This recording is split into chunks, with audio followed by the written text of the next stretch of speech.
കൂടുതൽ വാർത്തകളും വീഡിയോകളും കാണാൻ ഈ ചാനൽ സബ്സ്ക്രൈബ് ചെയ്യുക. കൂടെ ബെൽ ബട്ടൺ അമർത്തുക. നമസ്കാരം. എന്താണ് വാസ്തുപുരുഷൻ? ആരാണ് വാസ്തുപുരുഷൻ? നമ്മളെല്ലാം വസ്തു വാങ്ങി അവിടെ വീട് ഗ്രഹം പണിയാൻ ആരംഭിക്കുമ്പോൾ വാസ്തുപുരുഷൻ ഉണർന്നിരിക്കുന്ന ദിവസം എന്നാണ് വാസ്തുപുരുഷൻ ഉണർന്നിരിക്കുക?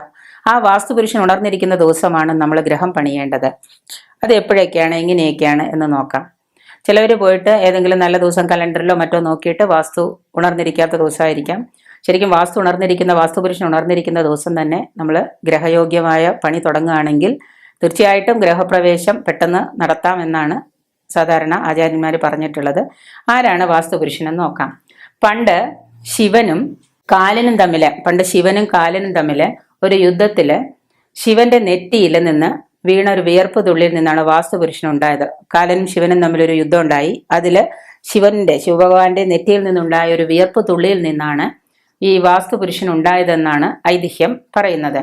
ഈ അസുരൻ അസാമാന്യമായ ശക്തി കൊണ്ട് ഭൂലോകത്തെയും ദേവലോകത്തെയും എല്ലാം ഉപദ്രവിച്ചു. ഈ അസുരൻ ദേവന്മാരെ എല്ലാം നിരന്തരം ഉപദ്രവിച്ചുകൊണ്ടിരുന്നു.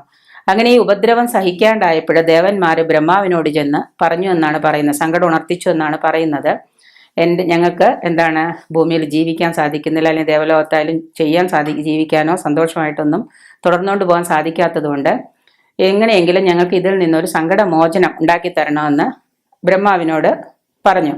അപ്പൊ ഈ യുദ്ധം ചെയ്ത് ഭൂമിയിൽ ബ്രഹ്മാവ് എന്ത് ചെയ്തു? യുദ്ധം ചെയ്ത് ഭൂമിയിൽ ഈ രാക്ഷസനെ പതിപ്പിക്കുകയും ചെയ്തു. അയാൾ അങ്ങനെ ഭൂമിയിൽ വീണ് കഴിഞ്ഞപ്പോൾ ഈ അസുരനെ കൊണ്ടുള്ള ഉപദ്രവ ശാന്തിക്ക് വേണ്ടി, അസുരന് തൃപ്തി വന്നോട്ടെ എന്ന് കരുതി ഉപദ്രവ ശാന്തിക്ക് വേണ്ടി ഈ ബ്രഹ്മാവ് ദേവന്മാരും വാസ്തുപുരുഷനോട് പറഞ്ഞു, നിങ്ങൾ ഗ്രഹം പണിയുമ്പോൾ എന്ത് ചെയ്യണമെന്ന് വെച്ചാൽ ദേവന്മാർ ഓരോ അവയവങ്ങളിലായിട്ട്, അതായത് വാസ്തുപുരുഷന്റെ ഓരോ അവയവങ്ങൾ, വാസ്തുപുരുഷൻ ഇങ്ങനെ കിടക്കുന്ന ഒരു രീതിയിലാണ് കണ്ടു കാണുമെന്ന് വിചാരിക്കുന്നു. ആ രീതിയിൽ കിടക്കുമ്പോൾ വാസ്തുപുരുഷന്റെ കയ്യ്, കാല്, മുഖം ഓരോ അവയവങ്ങളിലായിട്ട് എന്ത് ചെയ്യുന്നു? സ്ഥിതി ചെയ്യണം. അതായത് ഗ്രഹം പണിയുമ്പോൾ നമ്മൾ വാസ്തുപുരുഷൻ കിടക്കുന്ന പൊസിഷൻ നോക്കിയിട്ട് വേണം നമ്മൾ വീടിന് സ്ഥാനം കാണാൻ. അങ്ങനെയുള്ള ഈ അവസ്ഥയിൽ അസുരൻ ബ്രഹ്മാവിനോട് ഉണർത്തിച്ചപ്പോൾ പറഞ്ഞു, നിങ്ങൾ ഗ്രഹാരംഭം, അതായത് വാസ്തുപുരുഷൻ ഉണർന്നിരിക്കുന്ന ദിവസവും വാസ്തുപുരുഷന്റെ അവയവങ്ങളിൽ നമ്മൾ ഗ്രഹം പണിയാൻ ആരംഭിക്കുമ്പോഴും ഗ്രഹാരംഭം, ഗ്രഹപ്രവേശം, ഇങ്ങനെയുള്ള കാര്യങ്ങൾ, കർമ്മങ്ങളൊക്കെ ചെയ്യുമ്പോൾ നിനക്ക് ബലി തന്ന് ചെയ്യുന്ന ഇത്രയാണ്. വാസ്തുപുരുഷനായി നിനക്ക് ബലി തന്ന് നിന്നെ സന്തോഷിപ്പിച്ചതിന് ശേഷം മാത്രമേ ബാക്കി കാര്യങ്ങളിലേക്ക് കടക്കുള്ളൂ. അതുകൊണ്ടാണ് നമ്മളൊരു വീട് വാസ്തു പൂജ നടത്തി, ഭൂമിയിൽ ഭൂപൂജ നടത്തിയിട്ട് അതിൽ ഗ്രഹം പണിയുമ്പോൾ വാസ്തുപുരുഷൻ ഉണർന്നിരിക്കുന്ന ദിവസം വാസ്തു തുടങ്ങുക.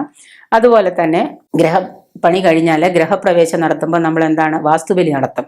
ഈ വാസ്തുബലി അതില് തകിടില് പഞ്ചലോഹത്തിൽ നമ്മൾ അതിനെ വാസ്തുബലിയെ നടത്തി അത് വീട്ടിൽ വച്ചതിന് ശേഷം മാത്രമാണ്. അതാണ് തലേദിവസം എല്ലാവരും വാസ്തുബലിയൊക്കെ നടത്തിയതിന് ശേഷം മാത്രമാണ്.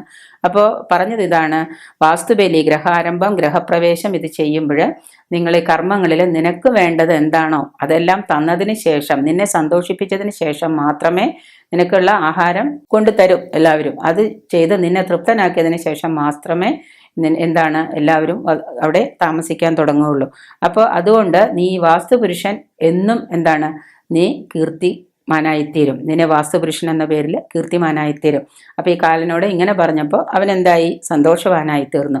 അങ്ങനെ എല്ലാവരും നിന്നെ പൂജിക്കാതെ ഗ്രഹാരംഭമോ ഗ്രഹപ്രവേശമോ മറ്റു കർമ്മങ്ങളോ ഒക്കെ നടത്തിയാൽ അവിടെ അടിക്കടി ആപത്തുണ്ടാവും. അതുകൊണ്ട് നിന്നെ പൂജിച്ച് നിന്നെ സന്തോഷപ്പെടുത്തി നിനക്ക് ആവശ്യമുള്ളത് എന്താണോ അത് തന്നതിന് ശേഷം മാത്രമേ താമസം ഉണ്ടാവുകയുള്ളൂ. അതുകൊണ്ട് ഗ്രഹപ്രവേശം നടത്തുന്ന മുമ്പ് എല്ലാവരും നിന്നെ ഓർക്കുമെന്നും വാസ്തുപുരുഷൻ ഉണർന്നിരിക്കുന്ന ദിവസം നമ്മൾ ആരംഭിക്കുന്ന ഗ്രഹാരംഭങ്ങളെല്ലാം വളരെ പെട്ടെന്ന് തീരുമെന്നാണ് പറയപ്പെടുന്നത്. അതുകൊണ്ട് വാസ്തുപുരുഷൻ ഒരു പ്രധാന സ്ഥാനം തന്നെയുണ്ട് നമ്മുടെ വാസ്തു വാങ്ങുമ്പോഴും ഗ്രഹപ്രവേശ സമയത്തും. അത് എല്ലാവരും വേണ്ട പോലെ പ്രത്യേകം ഓർത്ത് വേണം ചെയ്യാൻ. അല്ലെങ്കിൽ നമുക്കവിടെ താമസിക്കുന്നവർക്ക് അടിക്കടി പ്രശ്നങ്ങൾ ഉണ്ടാവാൻ സാധ്യതയുണ്ട്. ഒരു പഴയ വീട് വാങ്ങിച്ചാലും വാസ്തുപുരുഷന് നമ്മളവിടെ വാസ്തുപൂജ നടത്തിയിട്ടുണ്ടാവണം.